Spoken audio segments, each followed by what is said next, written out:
There's a lot to talk about this year as Hisense has made its coveted RGB mini LED technology available to the general consumer at somewhat affordable prices. First off, this TV review can't really be approached by the normal methods because we are now dealing with TV backlighting that is so drastically different from before. Also, this UR9 is also a pretty big deal for the local market as we can finally say we're getting the best TV that Hisense has, and I'm not downplaying this TV at all, it is really good. But if you need a technology lesson on what RGB mini LED is and why it is a big deal, let's quickly recap what we're dealing with now. Up to now, mini LEDs have been your typical white color. Some brands have also used blue tinted lights in some TVs, but most of them have been white. These lights turn on and off to whatever is being displayed on the TV. This content being displayed is also mimicked through a quantum dot layer, which is then projected through the LEDs and shot out of the TV. That's the simple version. RGB mini LED TVs now change the game a bit by replacing the usual white LEDs with red, green and blue lights. So instead of just one color backlighting, we now have 3, but that comes with some challenges. Remember, RGB can make color, but it also needs to be able to make white, so the processing power of these TVs is really the biggest focus here. Whether or not these fancy new RGB lights are able to actually deliver A, brightness, B, pure light, and C, accurate color. Remember, there's no color filter on these TVs to just simulate the color and have the TV just show the end result. These LEDs need to do all the work, and the processor behind the TV is hugely responsible for making sure the lights change, combine together, and just work properly to simulate a TV experience. You might think it's a simple frame that you're watching, but there's so much going on behind the scenes that is really remarkable to find out. The process behind displaying this content on the TV goes far beyond what we've seen up to now, and the real test for this review is to determine whether or not Hisense has pulled it off. It is new technology, and I love new technology, so let's dive into this review.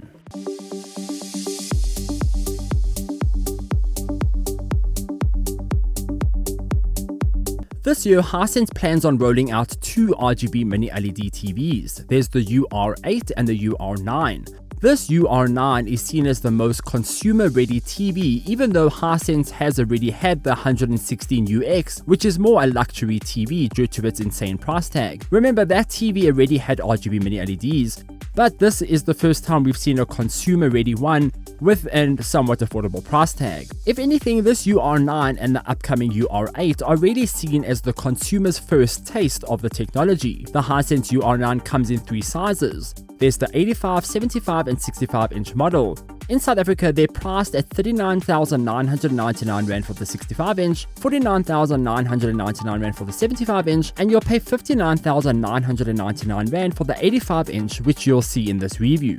Of course, each model size comes with more dimming zones, but Hisense started out these TV series with 2,000 dimming zones on the 65-inch, 2,500 dimming zones on the 75-inch, and 3,000 dimming zones on the 85-inch model. I have already done a full unboxing of the Hisense UR9 on the channel, and I even dived into some of the TV's new operating system features. Be sure to watch that video if you want the full setup process. I will leave a link in the description down below. But in short, the TV has a massive metal base stand that is supported by a back arm. It also features some cable management clips that you can stick onto the back of the TV in various slots to run from the sides into the middle of the panel. That way your cables are all neat and tidy. The Hisense UR9 comes with 3 HDMI 2.1 ports, with one of them being eARC compatible. There's also a USB-C display port on the side of the TV for extra connectivity and even gaming. I plan on doing a full deep dive into this USB-C display port in a completely different video where I test out PC gaming and to see exactly what we're getting and not what we're getting. The previous Hisense U8N didn't have VRR on that port, so I'll be doing a full deep dive to see exactly what Hisense did with this port. There's also one USB 3.0 port, one USB 2.0 port, an optical audio out for legacy audio, RF coaxial tuner port, and a basic antenna port. It is also powered by a 2-socket kettle plug on the opposite side of the TV. To give you a quick rundown of the TV's design here, it is quite a beefy one. These RGB mini LEDs need quite a lot of space inside the TV to converse together, together, whether it is to produce color or light, so this TV is quite thick as expected. It is a nice looking TV though. The clean box-like design means it is very square all over and it doesn't have any curves or bends. Naturally, the TV supports VESA mounting, but for this review I just placed it on my stand, which is actually too small for it. I really need to upgrade my TV stand to support 85-inch TV soon. The sides of the TV feature these nice clean speaker vents, and you'll also know it's an RGB mini LED TV by the red, green and blue decal on the sides of the TV. You'll find the sticker on both sides, by the way.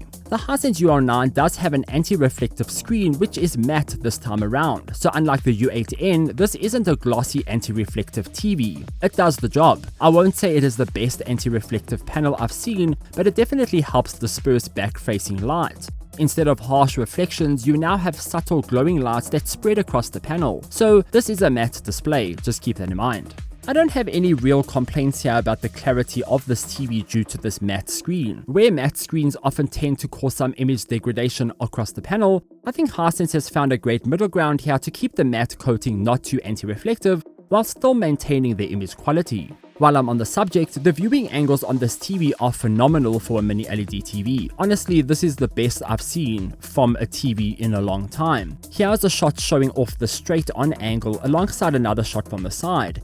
As you can see here, that fully detailed image is quite impressive. Granted, that bloom does get a bit more visible from the side, so there is still a sweet spot here, but if you're forced to watch TV from an angle, you won't be disappointed at all. Speakers on the Hisense UR9 are then powered by DuVLA. They are okay. The back of the TV packs its own subwoofer, and there is a slight kick from the TV sound thanks to this extra woofer, but they are still TV speakers and they won't really do the job here if you're looking for some power and surround sound for your room.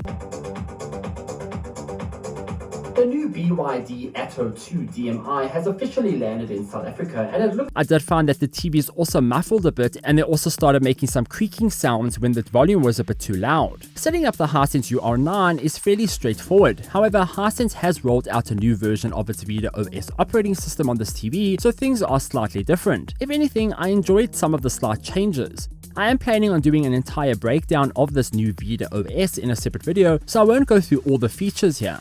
You can, however, expect some new home screen changes. There are some color tweaks here and there, and an entire new AI hub that shows some recommended TV shows and movies, as well as some weather updates and some weird search results. There are some strange questions that come up on the TV, and if you click on it, they give you answers to these questions. One example I had was, what's the difference between morning and evening? And the AI search explained the whole thing about why we get morning and why we get evening and what time to expect the afternoon, which is super weird. But there are some new settings on the TV. In fact, while I was reviewing the TV, I actually had 2 firmware updates installed. Hisense says that this new VESA OS platform will allow them to roll out firmware updates much faster than before. So if there are any bugs or issues on your TV, you'll hopefully get them fixed a lot faster than we had in the past. So that's great news for firmware updates.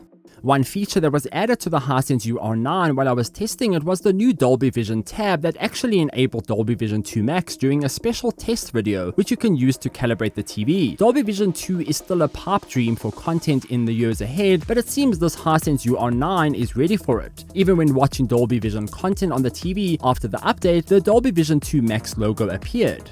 Once the setting was enabled, this menu became home to all sorts of Dolby Vision specific tweaks, including motion, color, and picture intensity. It feels like Dolby Vision on this TV is really being taken seriously, and it's nice to see an individual tab for these settings. I enjoyed fiddling around with all the calibration tools here and making sure that everything I was watching had a different look and feel, and the freedom here is quite cool. It just takes Dolby Vision to the next level. The TV has also added in some new color enhancement toggles to make color more punchy. I found the medium to low settings here the best for the naked eye viewing, as high would often oversaturate the image a bit. Dynamic tone mapping still overkills the brightness on the TV, so I did turn that off. But keep in mind that you could still use the setting enabled if you were to calibrate the TV while it is enabled. I highly recommend you do not use the setting without calibrating the TV properly when it is enabled. However, I did find the results were often very similar after having it disabled and enabled with calibration.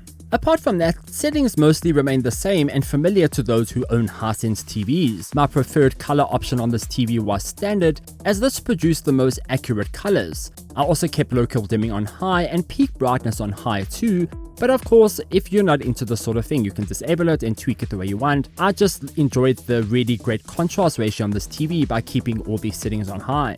But if you're looking for the numbers, let's quickly go over exactly what makes this Hisense UR9 so great, and at times not so great. Then we'll touch on gaming and performance. The Hisense UR9 is a very bright TV. It doesn't shy away from its killer brightness, and measurements were often quite crazy. Peak brightness bursts on this TV, which refer to a 1% window, reached close to 4600 nits. In a typical 1% scene, which was tested using particle effects in games like Destiny 2, HDR peak highlights were still very high at around 1500 to 3000 nits, depending on how busy the scene was. If you think that's impressive, the TV gets even brighter in large display windows. When testing brightness in a 2% window, it increased to 5300 nits, and in a 5% window, it went past 6000 nits to 6300 nits.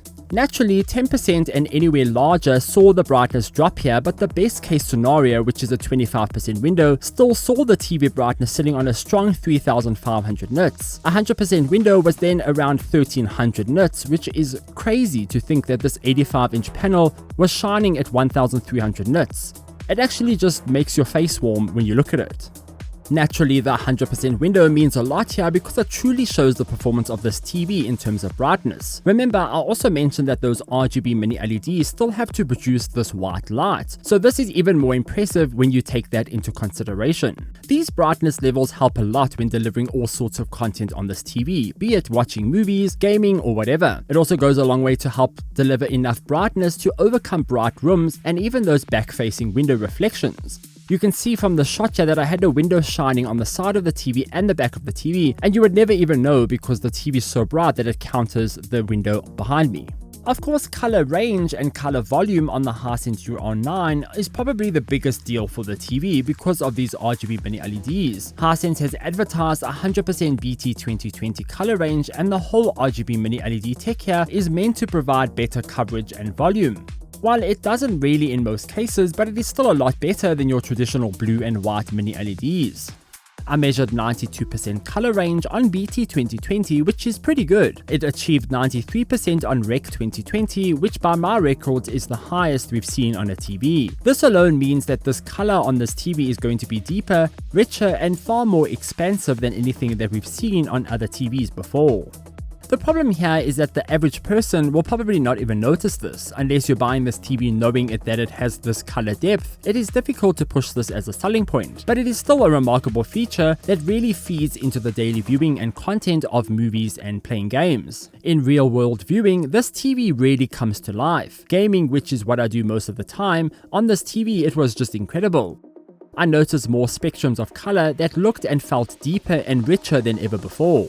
Even movie watching and content watching, it was just gorgeous. There's just an extra layer of color volume that adds so much to the viewing experience that I didn't know I needed it until I saw it. I have to commend Hisense here for putting this all together and making it all work. Considering the obstacles in the way when it comes to these backlights, it is impressive. Sure, there are some hiccups on the TV that make it far from perfect though. Whites aren't great naturally because of the RGB mini LEDs. I always got a mixture of whites that were too warm or too cold at times, but it isn't like you're going to watch content that's only white, so this isn't really a major issue. I also noticed a bit of jitter across cinematic content at times, especially remix versions of 4K Dolby Vision movies. A few frame glitches here and there, but they weren't anything deal-breaking in my opinion. Bloom tests were also very good. Naturally, there will be bloom here on this TV because it is a mini LED TV, and it is unavoidable. But the TV cleans up very well. It forms fantastic black levels with a contrast ratio of about 8000 to 1. So what do I think of this new Hisense UR9? Well, the changes in RGB mini LED tech aren't as groundbreaking as I expected. There's definitely a magic to these TV's performance that you can't just find anywhere else. The RGB mini LEDs are really the stars of the show here, and while they don't always seem to be drastically different, when you load up content that takes advantage of these backlights, things really look incredible. Overall, I think the Hisense UR9 is an excellent TV that feels capable and if anything impressive if you take into consideration everything that it's doing inside just to make your viewing experience better. I don't think it is really the peak of RGB mini LED tech right now, but it is a good attempt at delivering something new and exciting that makes all TVs worth dumping in order to get something new. I guess we can only just get better from here. So those are my thoughts on the Hisense UR9. Are you looking to pick it up or have any questions? Let me know in the comments down below. Be sure to subscribe while you're here because I have loads of Hisense TV content coming your way in the next few weeks as I review the entire 2026 lineup. Until next time, farewell.